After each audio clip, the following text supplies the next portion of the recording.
नमस्कार. आज आपण एका अशा विषयावर बोलणार आहोत ज्याबद्दल खरं सांगायचं तर उघडपणे बोलायला अनेकांना संकोच वाटतो.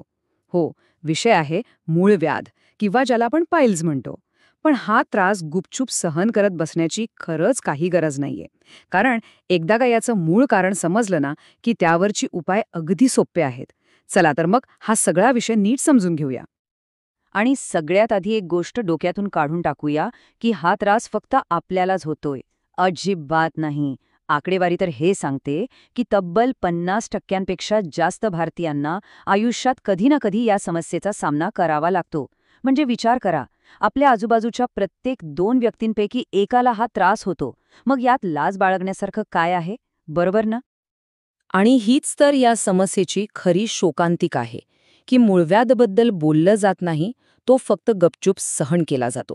पण आता बस, आज आपण ही शांतता तोडणार आहोत आणि याच्यामागचं विज्ञान काय आहे आणि याच्यावरचे सोपे उपाय कोणते आहेत, हे सगळं जाणून घेणार आहोत. तर मग सुरुवातच इथून करूया की मूळव्याध म्हणजे नेमकं आहे तरी काय आणि तो होतो का. चला, अगदी सोप्या भाषेत समजून घेऊ. एकदम सोप्या शब्दांत सांगायचं झालं तर मूळव्याध म्हणजे आपल्या गुदद्वाराच्या आत किंवा बाहेर असलेल्या रक्तवाहिन्यांच्या गाठी त्या फुगतात. माहितीये पायांमध्ये कशा वॅरिकोज वेन्स होतात, अगदी तसाच प्रकारे हा. पण प्रश्न हा आहे की या नसा फुगतात तरी का. याचं सगळ्यात मोठं कारण आहे त्या भागावर येणारा प्रचंड दाब. पण हा दाब येतो कुठून? अनेकांना वाटतं की खूप तिखट किंवा मसालेदार खाल्ल्यामुळे मूळव्याध होतो. पण थांबा, तो एक मोठा गैरसमज आहे. या समस्येमागचा खरा विलन, खरा गुन्हेगार वेगळाच आहे.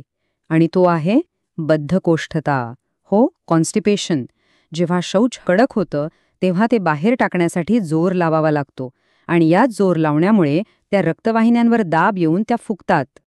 मग पुढचा प्रश्न साहजिकच आहे की आपल्या या आधुनिक जीवनशैलीत ही बद्धकोष्ठतेची समस्या इतकी का वाढली आहे, काय चुकलंय.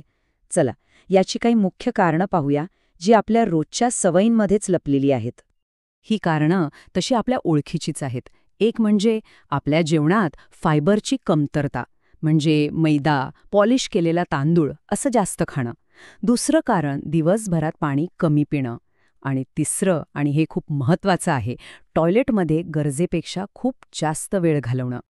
पण या सगळ्यांमध्ये सुद्धा आजच्या काळातला एक सर्वात मोठा विलन आहे. कोणता असेल तो? कधी विचार केलाय का? याचं उत्तर ऐकून कदाचित धक्का बसेल. तो विलेन आहे टॉयलेटमधला आपला मोबाईल फोन. हो, खरंय. अनेक जण टॉयलेटमध्ये मोबाईल किंवा पेपर घेऊन आरामात 10-15 मिनिटं बसतात. पण होतं काय की टॉयलेट सीटवर बसण्याची जी पोझिशन आहे ती नैसर्गिक नाहीये. आणि त्यामुळे इतका वेळ तसं बसून राहिल्याने गुदद्वाराच्या नसांवर विनाकारण खूप वेळ दाब पडत राहतो. म्हणूनच एक साधा नियम अगदी पक्का लक्षात ठेवायचा: टॉयलेट हे ग्रंथालय नाही. तिथे 5 मिनिटापेक्षा जास्त वेळ बसायचंच नाही. प्रेशर यो वा न यो, 5 मिनिटं झाली की बाहेर यायचं. विश्वास ठेवा, फक्त ही एक सवय बदलली तरी खूप मोठा फरक पडू शकतो. आता येऊया काही गैरसमजांकडे. कारण मूळव्याधबद्दल ना खूप गैरसमज पसरलेले आहेत. चला, त्यातलं खरं काय आणि खोटं काय हे एकदाच स्पष्ट करून घेऊया. सगळ्यात मोठा गैरसमज फक्त तिखट खाल्ल्यामुळे मूळव्याध होतो, हे खरं आहे का? नाही. सत्य हे आहे की तिखट किंवा मसालेदार पदार्थ हे मूळव्याधाचं कारण नाहीत, ते फक्त एक ट्रिगर आहेत. म्हणजे काय? तर समजा आधीच त्रास आहे तर तिखट खाल्ल्यावर जळजळ वाढू शकते, पण त्याने मूळव्याध होत नाही. मूळ कारण तेच आहे, बद्धकोष्ठता आणि त्यामुळे येणारा दाब. दुसरा एक गैरसमज जो खूप भीतीदायक आहे की मूळव्याध म्हणजे कॅन्सरची सुरुवात. तर हे अजिबात खरं नाही. मूळव्याध म्हणजे कॅन्सर नाही. पण एक गोष्ट नक्की लक्षात ठेवा: जर शौचातून रक्त जात असेल तर एकदा डॉक्टरांना दाखवून घ्या. कशासाठी? तर फक्त ही खात्री करण्यासाठी की दुसरं काही गंभीर कारण नाहीये. आणि तिसरा गैरसमज की यावर ऑपरेशन हाच एक उपाय आहे. हे सुद्धा पूर्णपणे खरं नाही. विशेषतः सुरुवातीच्या टप्प्यातला जो मूळव्याध असतो, म्हणजे ग्रेड 1 आणि 2, तो फक्त आपल्या आहारात आणि जीवनशैलीत काही साधे बदल करून पूर्णपणे बरा होऊ शकतो. प्रत्येक वेळी ऑपरेशनची गरज पडतेच असं नाही. मग शस्त्रक्रिया टाळायची असेल तर काय करायचं?